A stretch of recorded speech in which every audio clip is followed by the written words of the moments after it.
25 मई 1264, जगह सोमनाथ वेरावल का एरिया, गुजरात में। यहां पे एक शिलालेख मिलता है पत्थर का। उसके ऊपर संस्कृत में और अरेबिक में दो अलग अलग भाषाओं में यह शिलालेख है। संस्कृत शिलालेख की 9वीं, 10वीं और 11वीं लाइन में आपको हॉर्मुज शब्द दो दफे सुनने को मिलता है।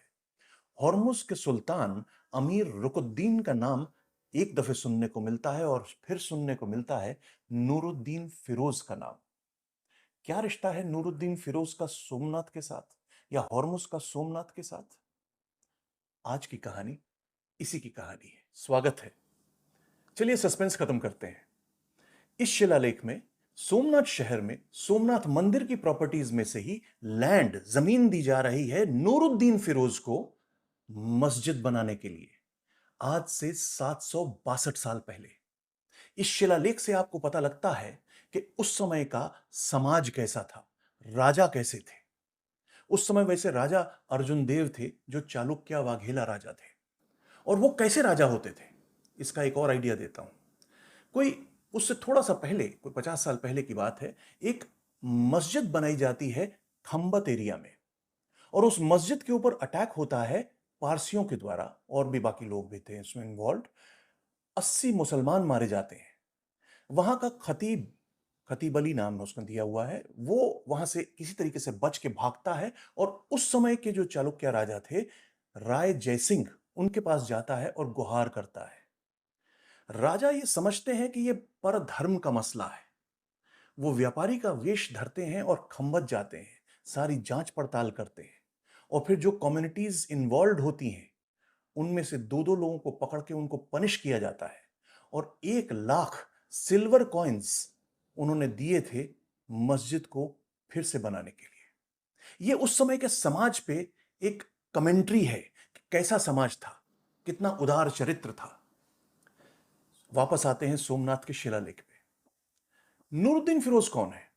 ये हॉर्मुज के व्यापारी हैं। जो हमने पहले देखा है कि हॉर्मुज से मोतियों का, घोड़ों का, कपड़ों का, स्पाइसेस का व्यापार होता था हिंदुस्तान के साथ। और ये उसी की तरह के व्यापारी हैं। इनके पानी के जहाज चलते हैं, सोमनाथ वेरावल के एरिया में इनका बहुत व्यापार है। और इसी वजह से नूरुद्दीन फिरोज को सोमनाथ में जब जगह मिलती है तो रेफरेंस सबसे बड़ा किसका आता है? श्री चढ़ा का। उनको इस शिलालेख में नूरुद्दीन फिरोज का धर्म बंधु लिखा गया है। और एक और चीज, इस शिलालेख में शुरुआत होती है ओम नमः श्री विश्वनाथाय। फिर वो बोलते हैं वो जो शून्य रूप है, जो कहीं कोई आकार नहीं है, वो जो विश्व रूप है, हर जगह है, वो जो लक्ष्य लक्ष्य है, जो दिखता है और नहीं दिखता है। और विद्वान ये मानते हैं कि क्योंकि ये मस्जिद के लिए जगह बनाई जा रही थी, इसलिए ये जो डिस्क्रिप्शन दी गई है विश्वनाथाय की, ये और शून्य रूप की और बाकी सब की, ये अल्लाह को डिपिक्ट किया जा रहा है संस्कृत के शिलालेख में। इस शिलालेख से आपको यह भी पता लगता है कि यह जमीन महाजन पाली में थी, जो व्यापारियों के रहने की जगह है, उसके बीच में थी। इस जमीन के ट्रांजैक्शन का अप्रूवल प्रबंधक कमेटी पंचकुल, जो सोमनाथ शहर के थे, उनके द्वारा हुआ था। और वो उसमें बड़े बड़े लोग जो सोमनाथ शहर के थे वो इन्वॉल्व होते थे। कुछ लोग तो बकायदा राजा के द्वारा अपॉइंटेड होते थे। और पंचकुल का हमको 8वीं शताब्दी से लेकर 7वीं शताब्दी तक रिकॉर्ड मिलता है। ये मैनेजमेंट का रिकॉर्ड है शहरों का। और 17वीं शताब्दी में एक हमको रिकॉर्ड मिलता है जिसमें एक व्यापारी की बीवी मंदिर बनाना चाहती है और वो पंचकुल के पास रिक्वेस्ट भेजती है। और उस पंचकुल में कौन लोग थे?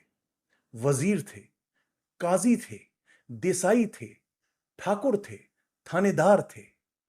तो समाज निरंतर बदलता रहता है, व्यवस्था वैसी की वैसी रहती है। पर इस पंचकुल में दो मेंबर्स हैं जिनका नाम मुख्यतया दिया गया है।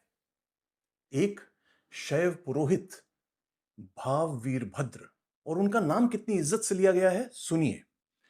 पशुपत आचार्य, महापंडित, महारात्र, धर्ममूर्ति, गंड श्री पर भाव वीरभद्र।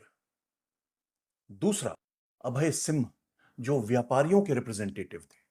तो मंदिर का रिप्रेजेंटेटिव, व्यापारियों का रिप्रेजेंटेटिव मस्जिद बनाने के लिए सोमनाथ शहर में सोमनाथ मंदिर की प्रॉपर्टीज में से जगह दे रहा है 762 साल पहले नूरुद्दीन फिरोज को। और फिर यहीं रुकते नहीं है, इसमें जो विटनेसेस हैं वो शहर के बृहत पुरुष हैं, बड़े लोग हैं, और उनके नाम दिए हुए हैं। संस्कृत के जो शिलालेख हैं उसमें नाम दिए हैं पालगी देव, रामदेव, सोमेश्वर देव, भीमसेन, चढ़ा और अभय सिंह। और यहीं पे यह शिलालेख रुकता नहीं है, आगे भी बताता है कि यदि इस मस्जिद को हमें सपोर्ट करना है, इसके खर्चे हमें देने हैं, यहां पे जो पूजा पाठ नमाज वगैरह के खर्चे होते हैं, फेस्टिवल्स के खर्चे होते हैं, उसको कहां से दिया जाएगा। और उसके लिए सोमनाथ शहर के बीच में दो जमीन के बड़े टुकड़े खरीदे जाते हैं, एक ऑयल मिल और दो शॉप्स भी। और वो वक्फ की जाती हैं कि इनसे आने वाला सारा खर्चा मस्जिद में जितने प्रोग्राम्स होते हैं, जितने खर्चे होते हैं, रिपेयर का खर्चे के लिए, ये सब यहां पे लगेगा। और फिर नूरुद्दीन ये भी बोलते हैं कि यदि इसमें से कुछ बकाया रह जाता है तो वो मक्का मदीना भेजा जाएगा। अब ये जमीन के दो जो बड़े बड़े टुकड़े थे सोमनाथ शहर में, ये कहां से आए। एक टुकड़ा, ये शिलालेख बताता है कि एक मंदिर है वकुलेश्वर देव मंदिर, उसके बगल का टुकड़ा है। दूसरा टुकड़ा एक पुरोहित हैं त्रिपुरांतक, उनसे खरीदा गया है। और फिर 1287 को लगभग 23 साल के बाद का एक शिलालेख हमें मिलता है जिसमें त्रिपुरांतक एक बहुत बड़े पुजारी सोमनाथ के रूप में बन के हमारे सामने आते हैं, जो सोमनाथ मंदिर की और शहर में जो प्रॉपर्टीज और टैक्सेस थे उनको, उनका प्रबंधन में उनकी इन्वॉल्वमेंट बड़ी जबरदस्त होती है। और वो वहां सोमनाथ शहर में 5 मंदिर भी बनाते हैं। जब किसी व्यापारिक केंद्र में धार्मिक संस्थान आता है या एक धार्मिक केंद्र में व्यापार आता है, तो व्यापार और धर्म के बीच की जो रेखा है, सीमा रेखा, वो धूमिल हो जाती है। और यही सब हम यहां देख रहे हैं। इस शिलालेख से यह भी पता चलता है कि मस्जिद को एक जमात मेंटेन करेगी, जिसमें गमछिक होंगे जो तेल का व्यापार करते हैं, चूर्णकार होंगे जो मिस्त्री हैं, और मुसलमान होंगे।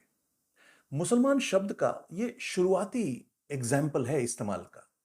विद्वान मानते हैं कि मुसलमान शब्द सुन्नी मुसलमान को रेफरेंस करता है, और शिया और इस्माइली के लिए उन्होंने बाकी शब्दों का इस्तेमाल किया है। पर जो भी हो, संस्कृत के शिलालेख में यह अंकित है।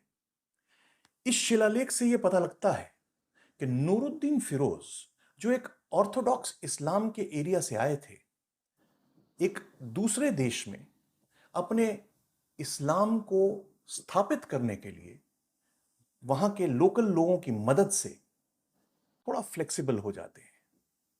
पर जो अरबी में शिलालेख है वो संस्कृत के शिलालेख की लिटरल ट्रांसलेशन नहीं है।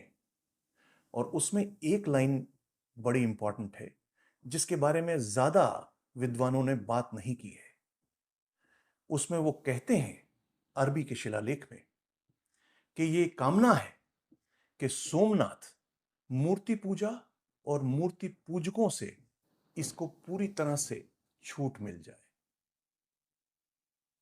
ये 762 साल पहले सोमनाथ और हॉर्मुज के रिश्ते की कहानी है आपके सामने।